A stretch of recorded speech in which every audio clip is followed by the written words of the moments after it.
বসে বসে নতুন রান্না মাথায় রাখলাম ফোনতে দিয়া পটল লসর বানাবো বসন্তী আর বরল দিয়া নাচিয়ে নাচিয়ে বসন্তী বানাবো, খেতে খুব সুন্দর হবে। এই নিরামিষ খাবার একবার খালি আর মাছ মাংস খেতে চাবে না, তাহলে বড় তো পটলের বসন্তী রান্না করি। পটলের বসন্তী রান্না করার জন্য ব্যবহার করব 1 চামচ দই আর 1 প্যাকেট দুধ। পটলটা কেটে নেব। প্রথমে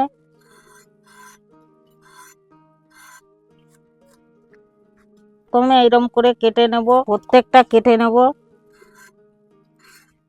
পটল কাটা হয়ে গেছে, সব এইবার ধুয়ে নেব ভালো করে। লবণ দিয়ে দিচ্ছি, মেখে নেব, তারপরে ভাজা করব। হয়ে গেছে মাখা, এবার উনুন ধরিয়ে দেবো। কড়াই গরম হয়ে গেছে, কড়াইতে তেল দিয়ে দিচ্ছি, সর্ষের তেল। পটলগুলো ভেজে নেব লাল লাল করে, ভালো করে নাড়িয়ে ছাড়িয়ে নেব। দেখুন কি সুন্দর ফুলের মতন হচ্ছে, ভালো করে ভেজে নেব উল্টে পাল্টিয়ে। হয়ে গেছে এক সাইডে, পটল ভাজা হয়ে গেছে, নামিয়ে নিচ্ছি। ওই তেলের মধ্যেই ফোড়ন দিয়ে দেবো, 2টো শুকনো লঙ্কা, 2টো এলাচ, 2টো দারচিনি, 4-5টা গোলমরিচ। এবার টমেটো কুচিটা দিয়ে দিচ্ছি, নাড়িয়ে চাড়িয়ে বাদ বাকি মশলা দিয়ে দেবো।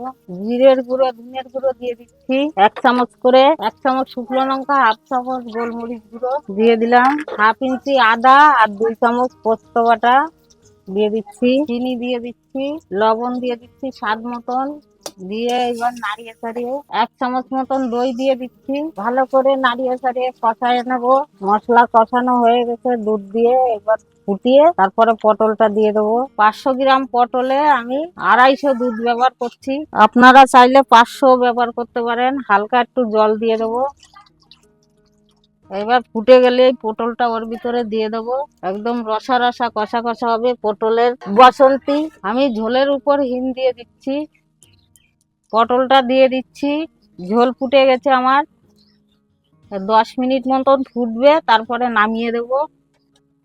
দুধে যেন রসমালাই ফুটছে, খুন্তি দিয়ে নাচিয়ে নাচিয়ে বসন্তী বানাচ্ছি। দেখুন কত সুন্দর লাগছে দেখতে, খেতেও খুব সুন্দর হবে। 10 মিনিট মতন ফুটবে, তারপরে নামিয়ে দেব। ঢাকা লাগবে না, আমার পটল এরকমই ফুটবে, 10 মিনিট পরে নামিয়ে দেব। আমার রান্না হয়ে গেছে বসন্তী, নামিয়ে দেব। দিচ্ছি, হয়ে গেছে।